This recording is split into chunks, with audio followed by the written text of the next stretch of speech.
Bismillahirrahmanirrahim. Alhamdulillahirabbil alamin. Nahmaduhu wa nasta'inuhu wa nastaghfiruh.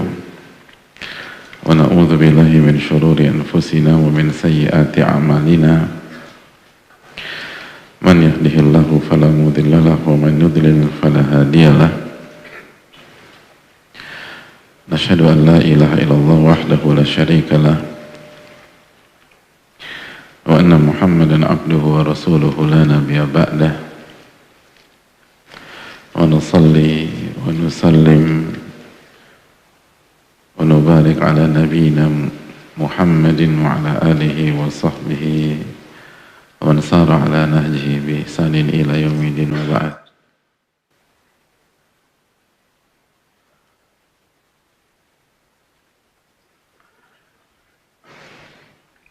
Hadirin yang Allah muliakan, alhamdulillah kita panjatkan puji dan syukur kita kepada Allah Subhanahu wa taala atas segala nikmat dan karunia yang Allah berikan dan Allah limpahkan kepada kita. Khususnya nikmat iman, nikmat kesempatan beribadah, nikmat kembali bertemu dengan ilmu, bertemu dengan ulama melalui karya-karya mereka,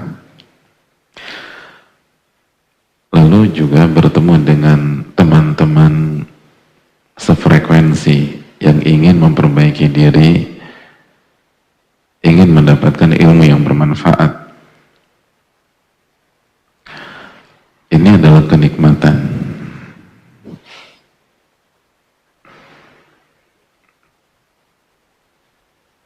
Namun dengan syarat kita harus yakin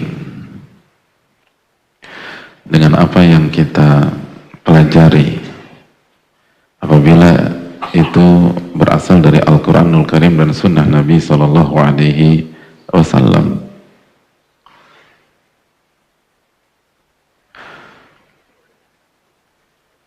Karena kalau kita nggak yakin, kita nggak akan merasakan kenikmatannya. Al-Imam Al-Bukhari pernah menyampaikan, la yajidu ta'mahu wa naf'ahu illa man amana bil Qur'an. Tidak ada yang mendapatkan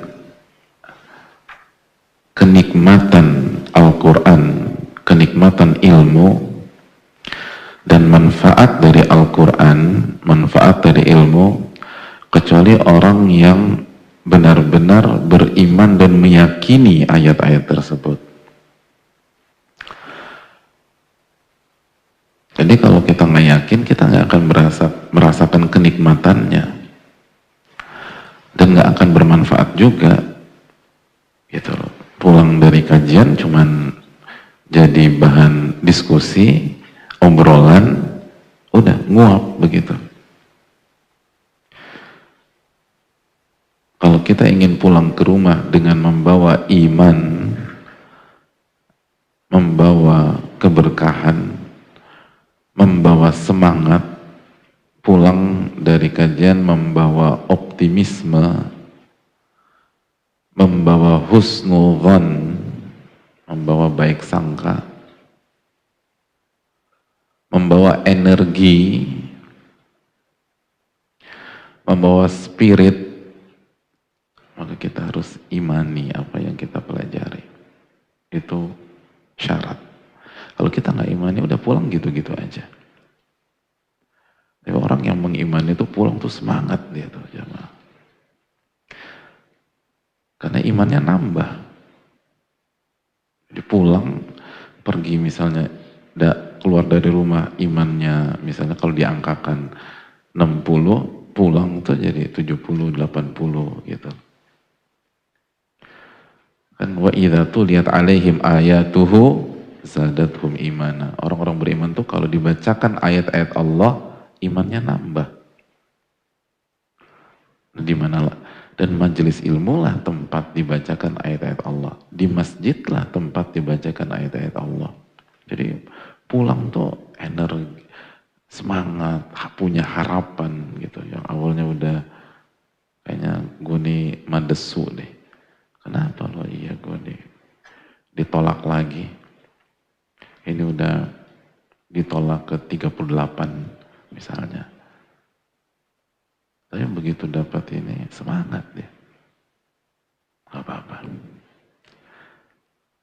Berarti Allah ingin saya belajar 38 kali. Gitu. Allah minta saya belajar merasakan sakitnya ditolak 38 kali. Sehingga nanti saya nggak boleh nyakitin orang. Gitu. Karena menyakitkan itu. Misalnya. Terus dapat pahala 38 kali. Jadi tenang aja tuh dia tuh hadirin. Misalnya. Tapi harus yakin. Kalau nggak yakin nggak bisa. Itu kata Imam Bukhari, bukan kata saya. Tapi kata Imam Al-Bukhari rahimahullahu ta'ala. Dalam Sahih Bukhari beliau, dalam kitab Tauhid. Hadirin Allah muliakan, oleh karena itu marilah kita duduk dengan keyakinan, bukan sebatas dengan kecerdasan. Duduk tuh, datang tuh ke majelis ilmu dengan keyakinan, bukan hanya dengan passion suka belajar gitu. Ada orang tuh, oh gue tuh suka belajar gitu. Ikut kajian, ikut, pengen belajar aja. Tapi nggak yakin juga. Itu tidak akan mendapatkan nikmatnya ilmu hadirin. Oleh karena itu marilah kita belajar dengan keyakinan. Sebagaimana salawat dan salam semoga senantiasa tercurahkan kepada Rasulullah sallallahu alaihi wasallam wa ala alihi wa sahbihi beserta para keluarga beliau, sahabat beliau, orang-orang yang istiqomah berjalan di naungan sunnah beliau sampai hari kiamat kelak. Hadirin kembali bersama Al-Imam An-Nawawi rahimallahu rahmatan wasi'ah. Semoga Allah merahmati beliau dengan rahmat yang besar. Kita masuk ke hadis Ibnu Umar tentang Muslim itu saudara Muslim yang lain. Hadis ke-233.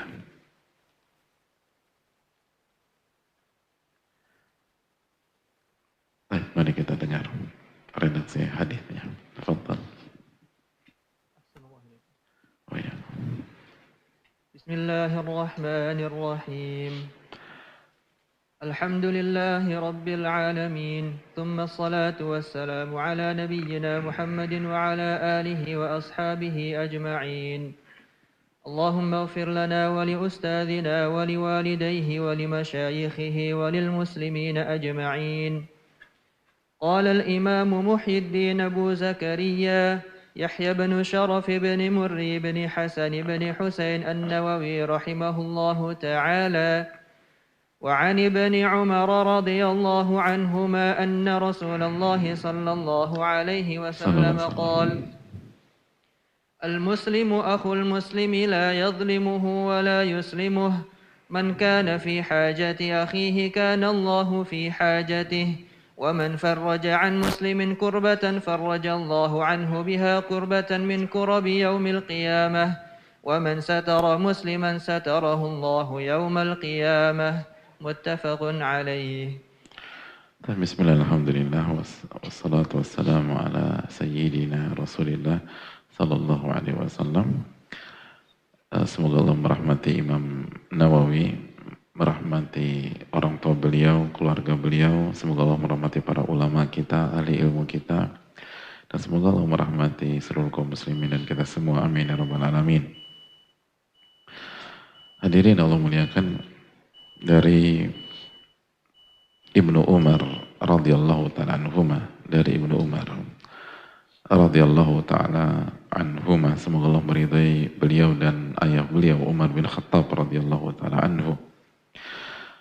Anna Rasulullah sallallahu alaihi wasallam bersabda, atau anna Rasulullah sallallahu alaihi wasallam qala, Nabi SAW bersabda, al-muslimu akhul muslim. Seorang muslim itu saudara dari muslim yang lain. Jadi seorang muslim itu saudara.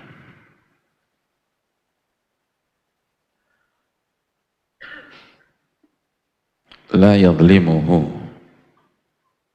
dia tidak menzolimi saudaranya sesama muslim.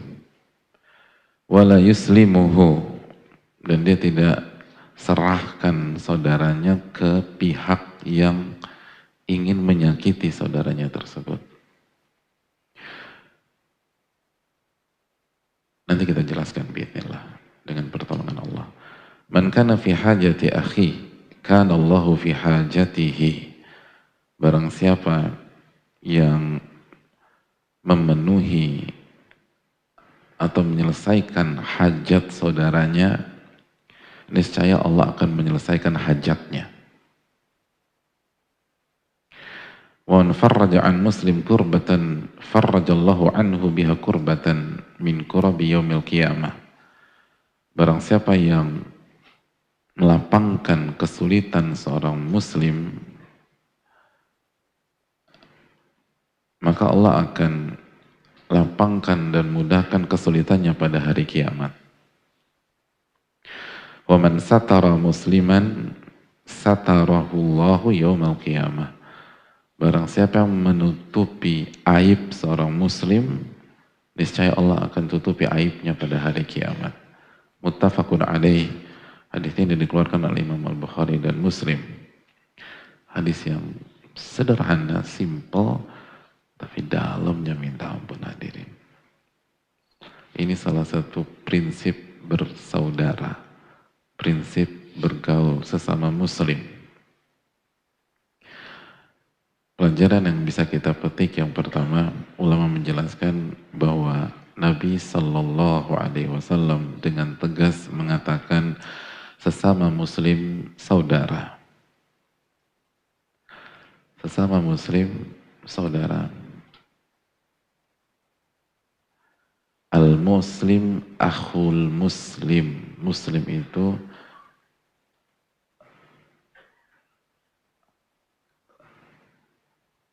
saudara muslim yang lain.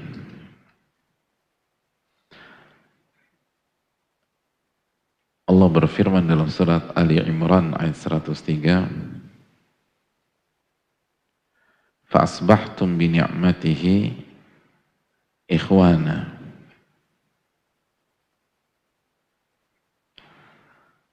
Dan kalian menjadi saudara karena nikmat Allah Subhanahu wa ta'ala.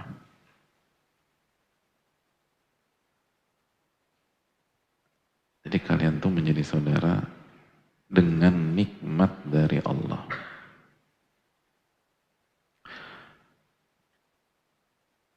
Nah ini perlu kita camkan, bahwa kita nih saudara nih, itu bukan karena kita pintar bergaul, bukan karena kita supel, bukan karena kita ekstrovert, bukan. Tapi kita bisa jadi saudara itu semata-mata nikmat dari Allah Tabaraka wa Ta'ala. Karena sejago-jago kita bergaul, kita nggak bisa meluluhkan hati saudara kita. Yang bisa meluluhkan hati saudara kita adalah Allah Tabaraka wa Ta'ala. Dan dari sini kita bisa menarik kesimpulan bahwa persaudaraan itu nikmat. Persaudaraan, kita punya saudara, kita punya sahabat dengan orang yang beriman, orang yang bertakwa, itu nikmat besar dari Allah. Dan banyak di antara kita lupa tentang masalah ini. Kita dengan mudah meresapi bahwa uang itu kenikmatan, kekuasaan itu kenikmatan, fasilitas kenikmatan.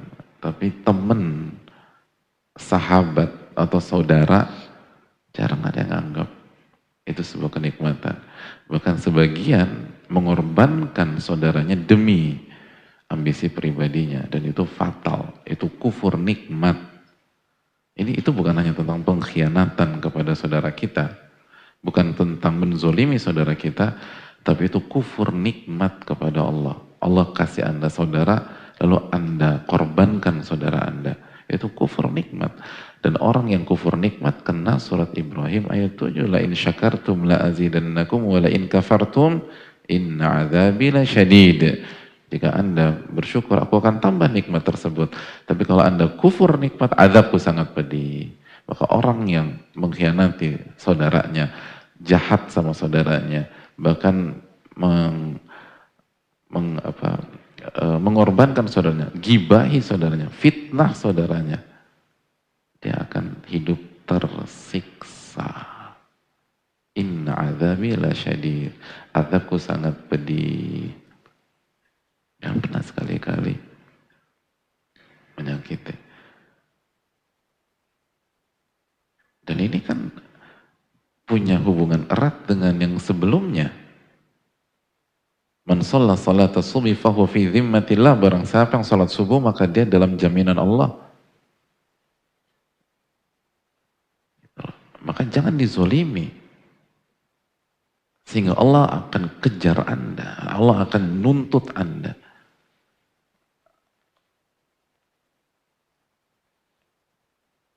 Karena kalau Allah tuntut Anda nggak bisa kabur. Nggak bisa kabur. Jangan sampai sakiti saudara kita. Itu kufur nikmat. Persaudaraan itu nikmat, hadirin. Persaudaraan itu nikmat. Persahabatan nikmat. Jangan pernah zolimi. Kita zolimi, ini bukan tentang kita dengan beliau. Ini bukan tentang kita dengan teman kita. Ini tentang kita kufur nikmat terhadap Allah Tabaraka wa Ta'ala. Makanya kalau ingin cari teman setia, carilah mukmin yang real, bukan yang KW, yang real. Bukan hanya klaim, tapi real mukmin, depan belakang tuh beriman. Itu orang-orang yang setia. Karena dia berinteraksi dengan kita bukan hanya sebatas hubungan horizontal, tapi dia berinteraksi dengan kita dengan meyakini bahwa ini adalah nikmat dari Allah Tabaraka wa Ta'ala. Jadi vertikal nih hadir. Dia takut kalau saya khianati teman saya, saudara saya, sahabat saya, itu berarti kufur terhadap nikmat Allah. Karena persaudaraan adalah nikmat. Fa'asbahtum bini'matihi ikhwana. Dan Anda menjadi saudara karena nikmat Allah Subhanahu wa Ta'ala. Ini nikmat Rabbul Alamin. Gak berani dia macam-macam. Walaupun dia punya kesempatan berkali-kali untuk bohongi. Tolong di silent. Yang qadarullah handphonenya bunyi, di silent. Yang ada di sebelah dan di sisinya kasih uzur. Yang jadi masalah, yang handphonenya bunyi cuek, yang di sampingnya melotot. Jadi itu bukan solusi gitu loh. Itu nggak ada solusi sama sekali. Ini orang nih nggak peka dasar gitu, kesel gitu. Yang itu nonton polisi gitu. Padahal handphone yang bunyi gitu. Itu bukan solusi, nggak selesai masalah gara-gara. Mendingan biar masalah selesai, yang punya handphone matikan, gitu lah. Yang sebelahnya kasih udzur, gitu lah. Ada banyak orang tuh nggak ngerti matikan suara di handphonenya loh hadirin. Gitu. Ada.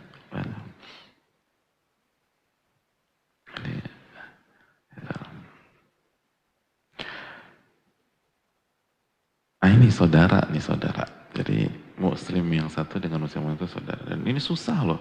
Kita tuh tahu konsep ini dari kecil ya. Tapi siapa di antara kita yang benar-benar meresapi?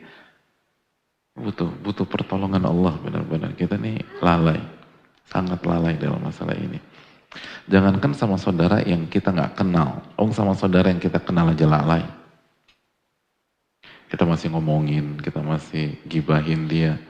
Nggak boleh, ini saudara. Dan Allah berfirman dalam surat Al-Hujurat ayat 10, Innamal mu'minuna ikhwah. Innamal mu'minuna ikhwah. Sesungguhnya orang-orang beriman itu bersaudara.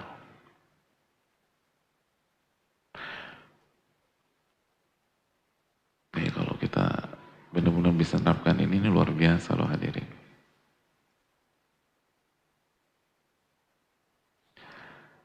Sangat luar biasa.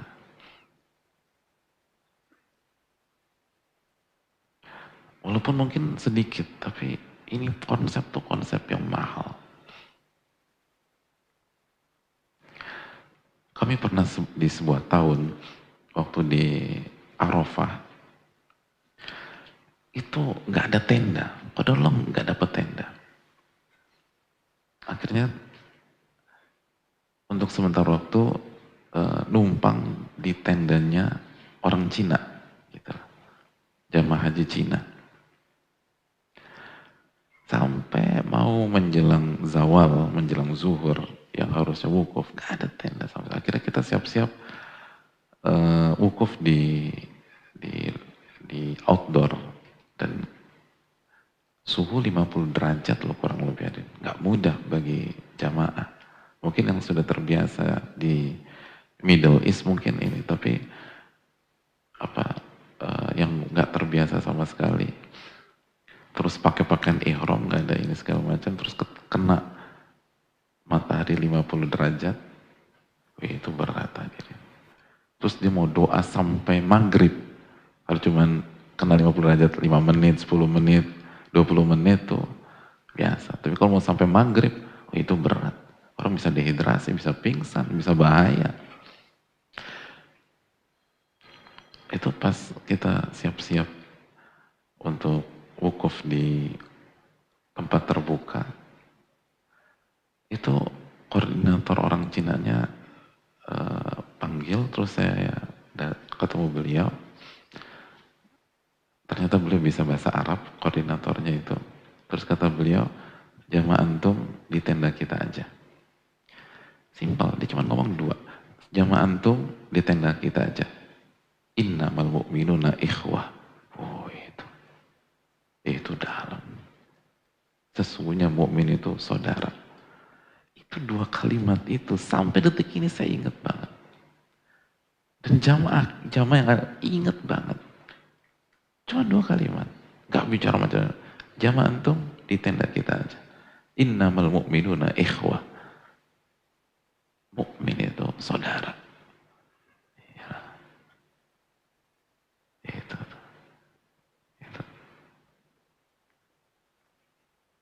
Masya Allah. Itu cuma 2 kalimat. Tapi rasanya tuh dalamnya minta ampun. Karena banyak orang, kan orang haji itu tuh seumur hidup sekali biasanya. Secara umum. Orang tuh nabung tahunan. Dan inti haji kan Arafah. Al-hajju Arafah. Inti haji itu Arafah. Ini masalah akhirat. Bukan masalah kehilangan 100 juta, 200 juta, 300 juta. Dan dikhawatirkan kan begitu inti dari haji, orang drop. Gak bisa maksimal. Yang diinginkan oleh orang-orang yang benar mengerti manasik haji kan maksimal di wukuf gitu loh. Benar-benar maksimal berdoa di wukuf dari zuhur sampai maghrib. Nah begitu kondisinya nggak dapet tenda dan harus di luar, nggak ada satupun atap yang bisa naungin kita pada saat itu. Semua opsi cuma di luar. Khawatir kan capek, letih, lelah, bisa pingsan orang 50 derajat hadir. Itu begitu. Jamaah antum di sini aja. Innamal mu'minuna ikhwah.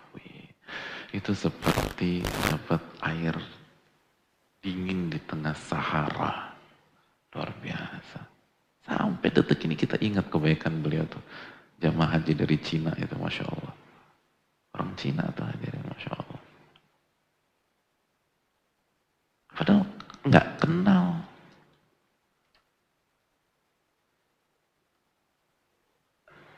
Apa namanya? Belum pernah ketemu. Nah, itu tuh. Makanya coba deh. Dan terapkan dalam lingkungan kita. Kita bantu orang jujur gitu loh. Ikhlas karena dia saudara. Itu kita udah lupa. Tuh orang masih inget gitu. Kita udah lupa yang mana ya. Dia masih ingat. Mungkin puluhan tahun dia ingat. Sampai mati dia ingat. Kan berbagi tenda itu bagi mereka mungkin simpel hadirin. Simpel.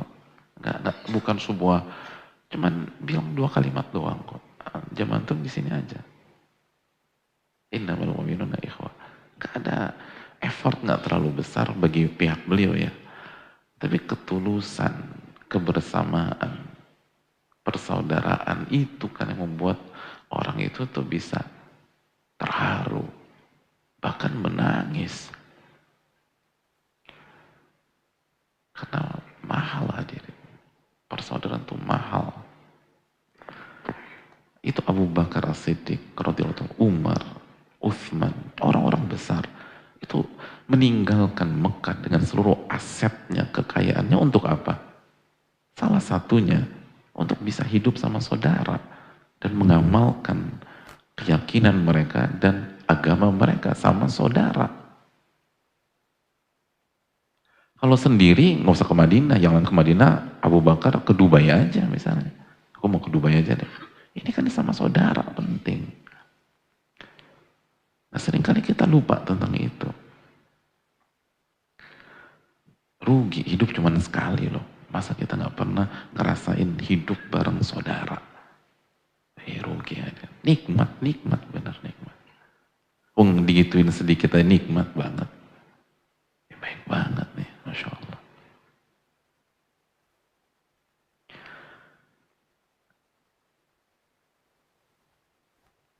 Pelajaran yang berikutnya, hadirin Allah muliakan, para ulama mengatakan seperti dijelaskan oleh Al-Imam Ahmad bin Abdul Halim, wa min usuli ahli sunnah, beliau sedang menjelaskan usul ahli sunnah, pondasi-pondasi ahlu sunnah wal jamaah, pondasi-pondasi ahlu sunnah wal jamaah.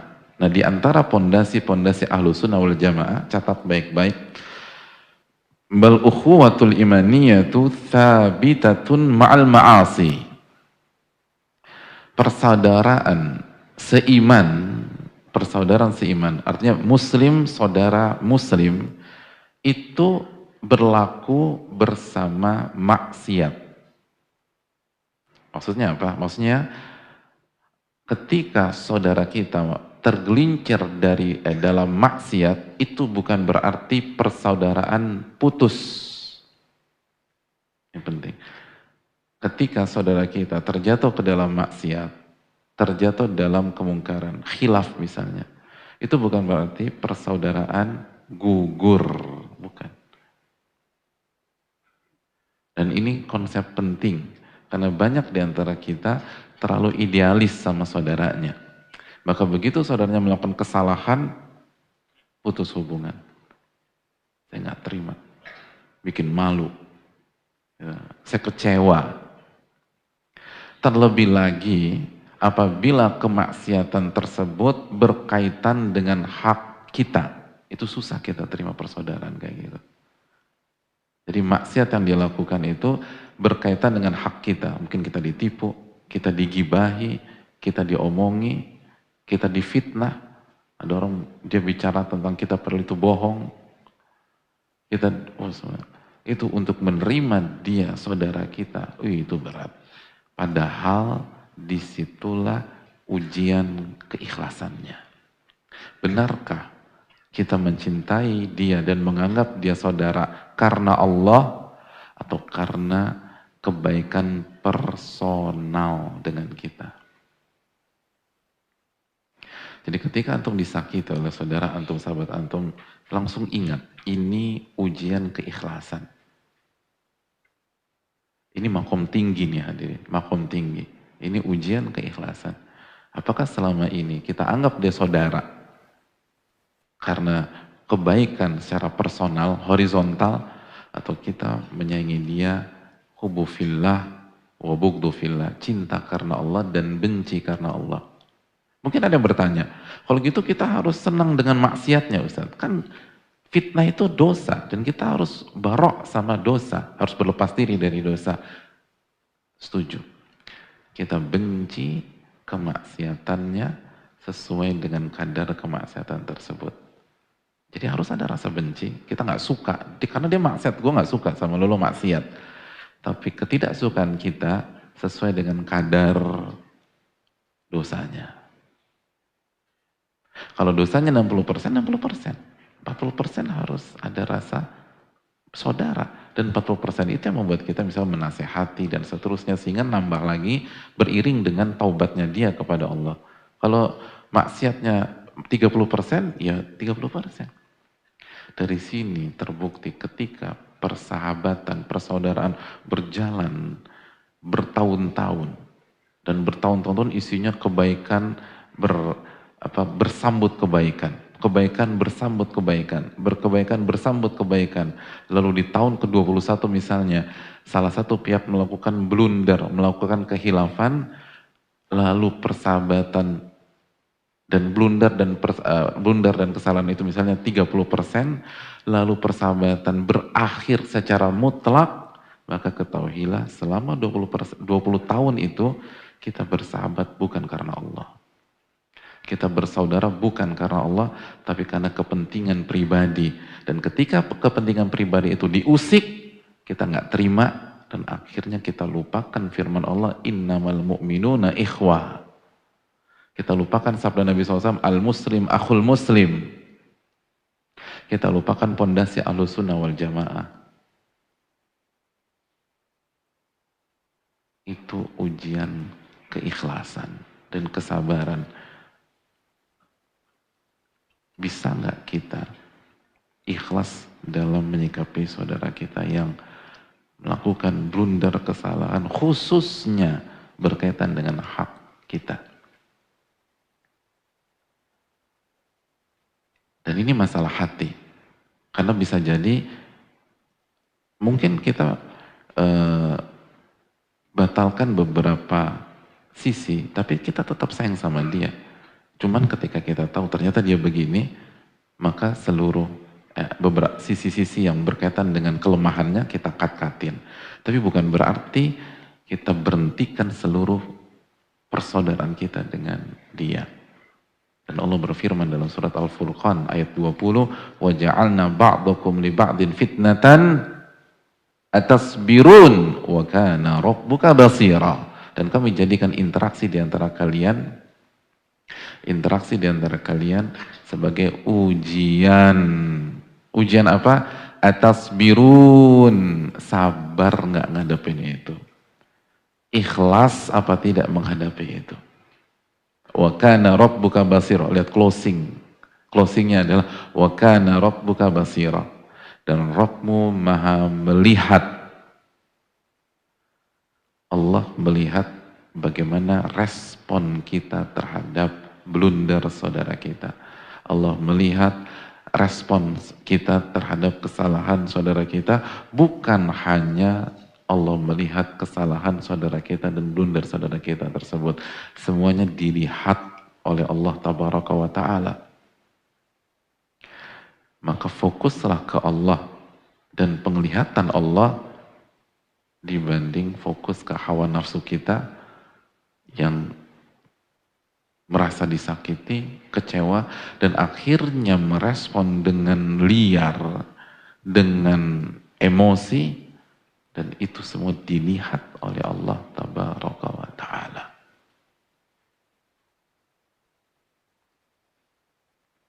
Dan akhirnya kita gagal menjalani ujian tersebut. Kenapa Allah takdirkan teman atau sahabat kita khilaf sama kita, sahabat kita melakukan blunder sama kita? Karena Allah ingin menguji kesabaran dan keikhlasan kita dalam bersahabat dan bersaudara. Apakah ini karena Allah atau ini karena kepentingan pribadi? Karena kalimat uhibbuka fillah, aku menyintai kamu karena Allah, itu mahal hadirin. Dan sekarang sekarang gampang diucapkan tanpa ada ruh dan tanpa dibuktikan. Makanya sebagian ulama ketika ada seseorang mengatakan, ya Syekh, uhibbukum fillah, wahai guruku atau wahai Syekh, wahai ulama, saya mencintai engkau karena Allah. Itu kata sebagian, benarkah? Itu bahasanya. Benarkah? Yakin? Karena nggak mudah loh. Nggak mudah. Karena seorang murid yang mengatakan saya mencintai guru saya karena Allah. Salah satu konsekuensinya jika gurunya salah, melakukan blunder atau melakukan kesalahan, maka dia harus menyikapi gurunya sesuai porsi kesalahan tersebut. Dan kalau gurunya taubat, dia harus bisa terima kembali gurunya. Itu poinnya. Emangnya gampang. Seringkali, jangankan gurunya salah, gurunya benar, tapi merugikan dia, dia udah tinggalkan gurunya. Gurunya benar, tapi gurunya marahi dia, marah mendidik, dia kabur. Itu bukan cinta karena Allah. Itu hubungan yang dibangun dengan hawa nafsu.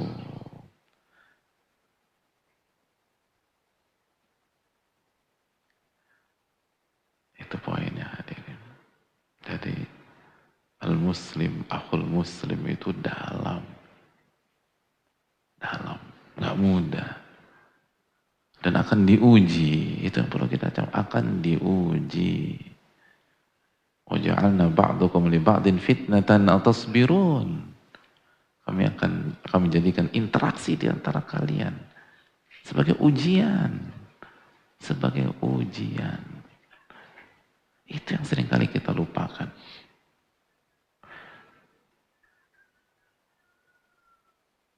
Masya Allah, alhamdulillah.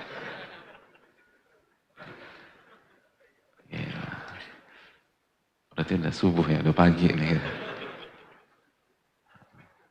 Kita mulai jam berapa sih? Jam 2 tadi. Masya Allah ya. Luar biasa. Iya jemaah. Itu poinnya.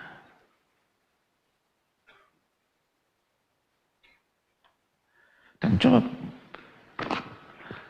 bisa nggak kita resapi itu jemaah? Jadi gini, ketika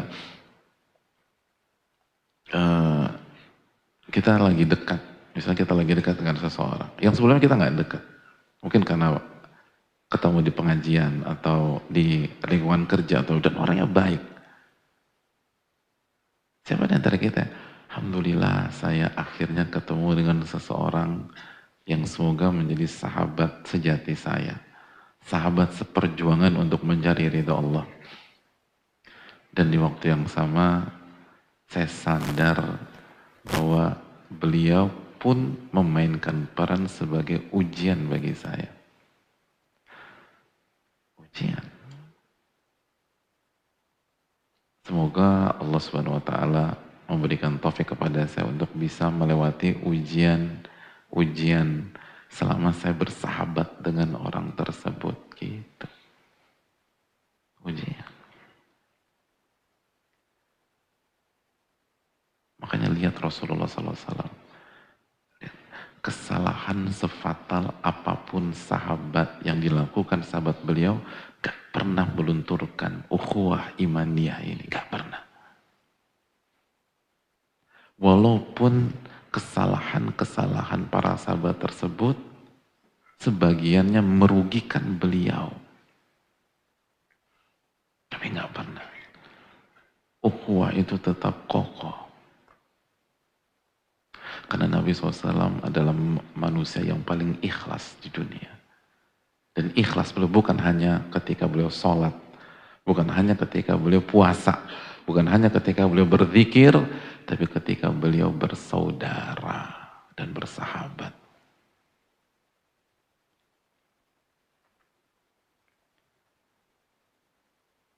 Walaupun kesalahan itu besar, walaupun kesalahan itu besar,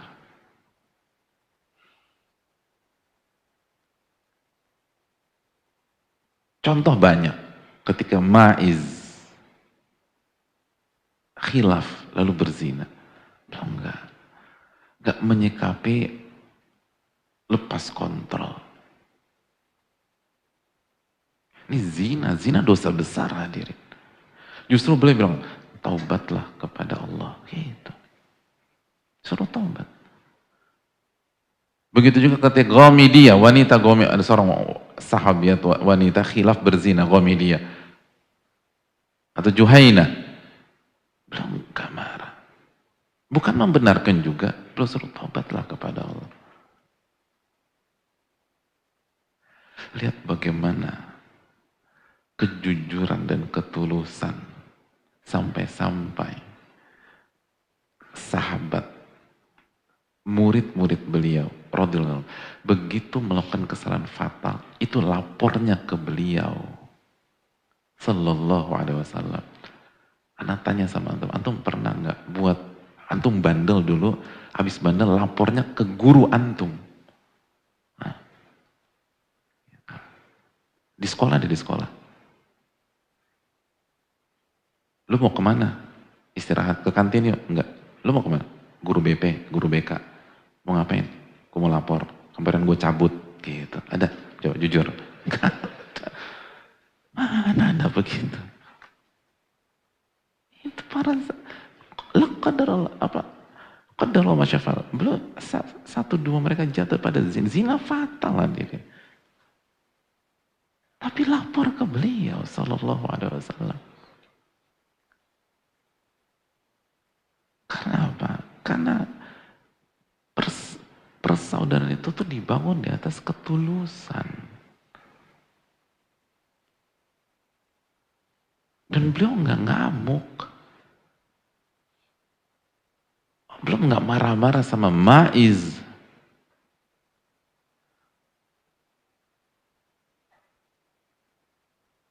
Coba kalau kita mungkin. Lo bener lakukan gitu? Iya bang. Lo bikin malu gue aja. Gitu mungkin kita. Ini muka mau taruh di mana nih? Gitu. Tapi Nabi SAW nggak demikian.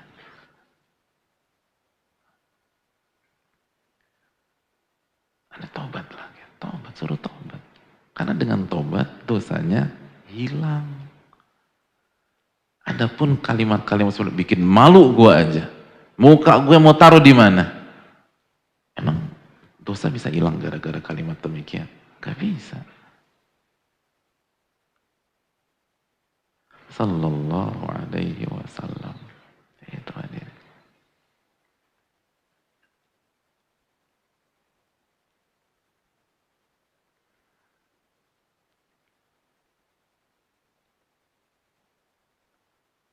Hadirin Allah muliakan.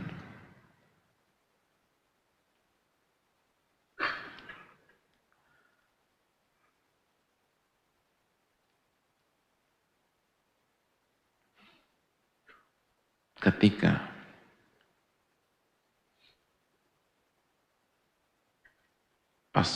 mayoritas pasukan pemanah turun dari bukit Rumah di perang Uhud,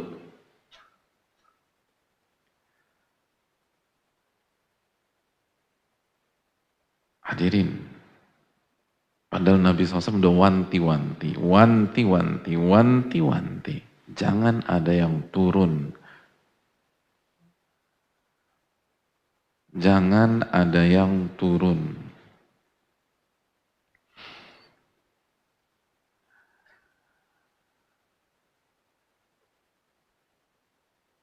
Bahkan dalam beberapa riwayat bahasanya sangat tegas.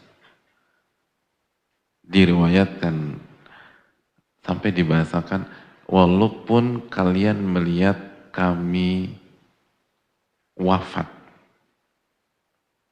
di bawah, lalu tubuh kami dimakan burung pemakan bangkai, jangan pernah turun. Wih, turun. Dalam hadirin. Tapi apa yang terjadi? Turun ketika mereka merasa sudah menang dan sudah waktunya mengumpulkan barang atau harta yang tercecer.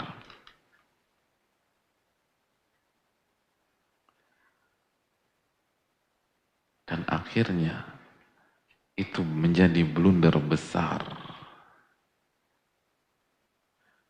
Menjadi blunder besar.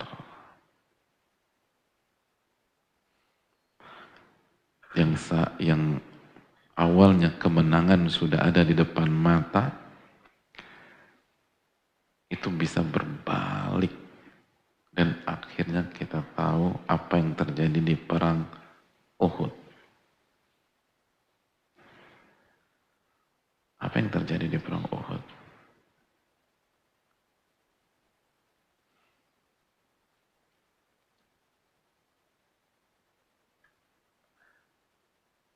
Tapi pertanyaannya, bagaimana sikap Nabi SAW menyikapi para sahabat beliau setelah selesai perang Uhud? Apakah beliau marah-marah? Dan ingat, di perang Uhud gigi geraham beliau pecah. Beliau kehilangan Hamzah bin Abdul Muttalib radhiyallahu ta'ala, paman beliau, salah satu kesayangan beliau.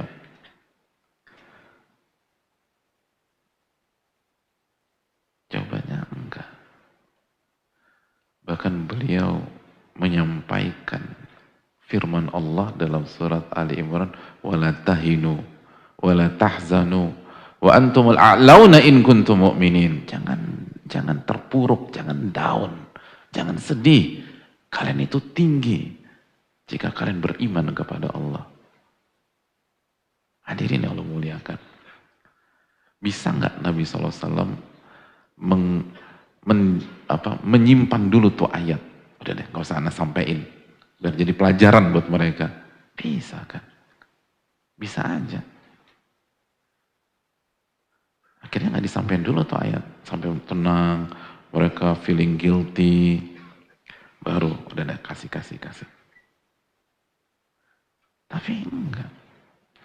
Beliau sampaikan ayat tersebut yang termaktub dalam surat Ali Imran ayat 139. Jangan down, jangan sedih. Kalian itu mulia jika kalian beriman. Dalam itu. Dalam hadir.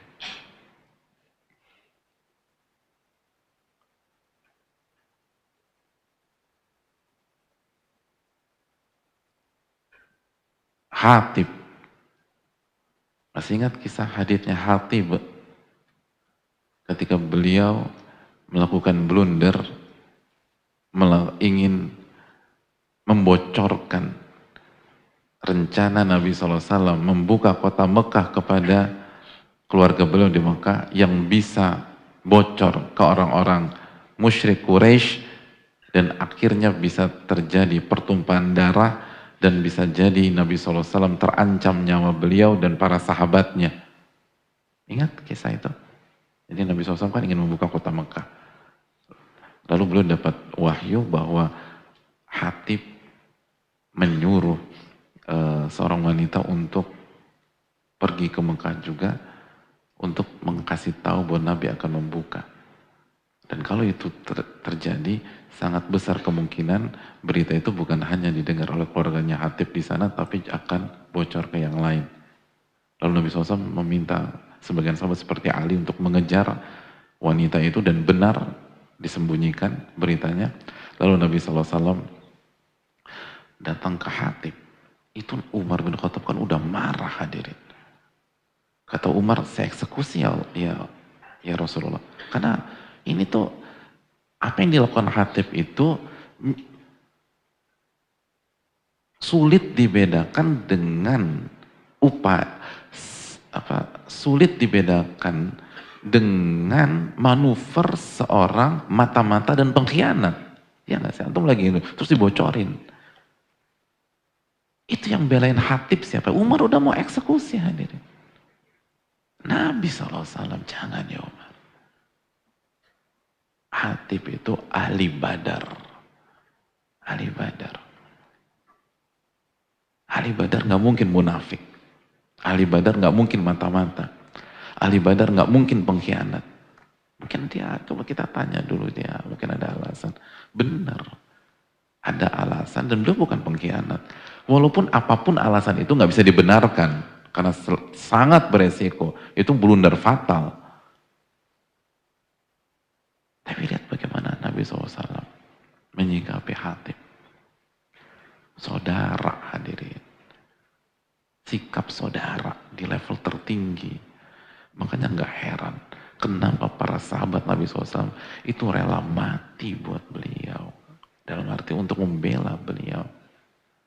Ya begini cara penyikapannya. Siapa orang nggak jatuh hati hadirin? Dibela. Saudara kita. Makanya susah memang. Kita nih bicara begini, kita masih jauh dari level yang ideal. Tapi coba semoga Allah kasih taufik, Allah sadarkan kita dan kita perbaiki diri ini. Ini level yang luar biasa. Dan mulai dari hal-hal terkecil, skup terkecil. Ya gimana kita mau bisa bermain ideal dengan orang luar, tapi kita nyikapin istri kita aja kayak bukan saudara, kayak musuh. Gitu. Ketemu ribut, ketemu ribut, ketemu ribut. Atau nyikapin suami kayak musuh. Jadi banyak di antara kita nih kalau dengar hadis-hadis ayat-ayat yang ini tuh saudara. Ingatnya saudara di sana, saudara di sini. Betul, sepakat. Tapi bukankah Nabi SAW mengatakan al-aqrab fal-aqrab, yang terdekat, dekat, terus ya sikap aja saudara yang di innamal mu'minuna ikhwah gitu.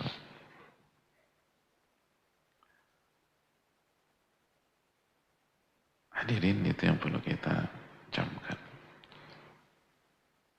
Dan ini nikmat. Kalau kita nggak syukuri, Allah cabut nanti nikmat kita. Dan hidup tanpa saudara itu menyakitkan. Menyakitkan. Itu sakit tadi. Berat. Apalagi kondisi banyak fitnah, segala macam. Kita hidup sendirian. Innama ya'kulu dhi'bu minal ghanamil qasiyah. Sesungguhnya yang dimakan serigala adalah domba yang terpisah dari rombongan. Sebuah analogi yang gampang diserang oleh syaitan, itu yang terpisah dari saudara-saudaranya, hidup sendirian. Berat itu. Jadi penting.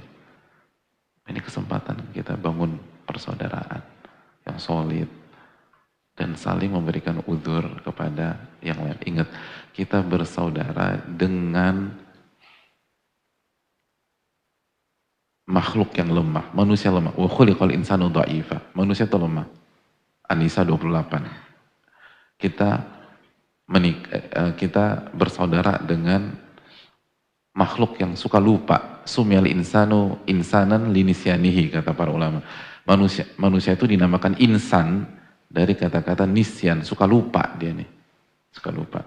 Terus kita nih bersaudara dengan zuluman jahula, Al-Ahzab 72. Suka zolim, suka bodoh gitu. Maka jangan nuntut kesempurnaan dari saudara kita.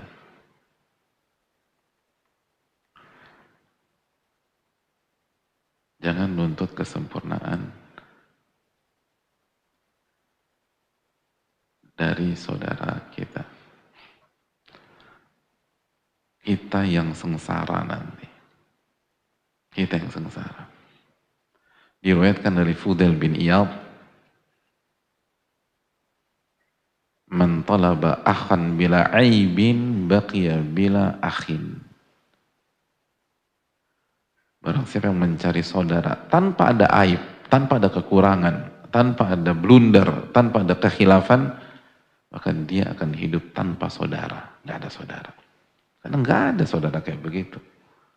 Kullu bani Adam khata', setiap anak Adam banyak melakukan kesalahan. Nggak ada saudara kayak begitu. Ya, dia akan hidup tanpa ada saudara.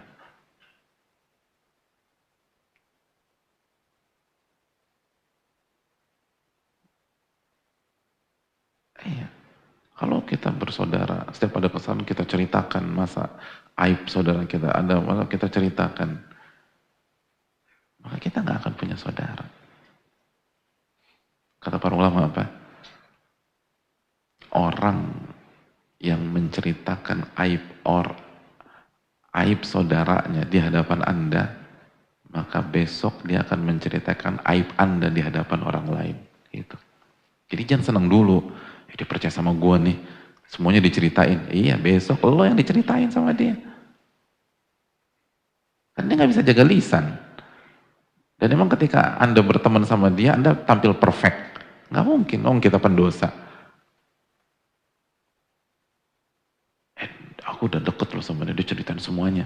Bahkan tentang masalah rumah tangganya, dia ceritain semuanya. Ternyata suaminya tuh begini. Atau istrinya tuh begini. Ya udah, selamat deh. Nanti besok Anda yang diceritakan sama dia. Anda yang diceritakan sama dia. Aib Anda yang dibuka sama dia. Dan akhirnya itu tadi, nggak ada saudara yang mau. Nggak ada saudara yang mau. Allah Ta'ala alam. Bisawab, saya rasa cukup sampai di sini. Kita lanjutkan hadis ini di pertemuan yang akan datang insyaallah Ta'ala, karena hadis ini simpel tapi dalam dan ini penting. Jadi poinnya teman-teman dan jamaah hafidhukumullah, ketika kita punya saudara atau ketika kita bersahabat atau berinteraksi dengan sesama muslim itu saudara, dan saudara harus ikhlas, harus dibangun di atas ketulusan, dan di waktu yang sama saudara itu ujian keikhlasan, ujian ketulusan.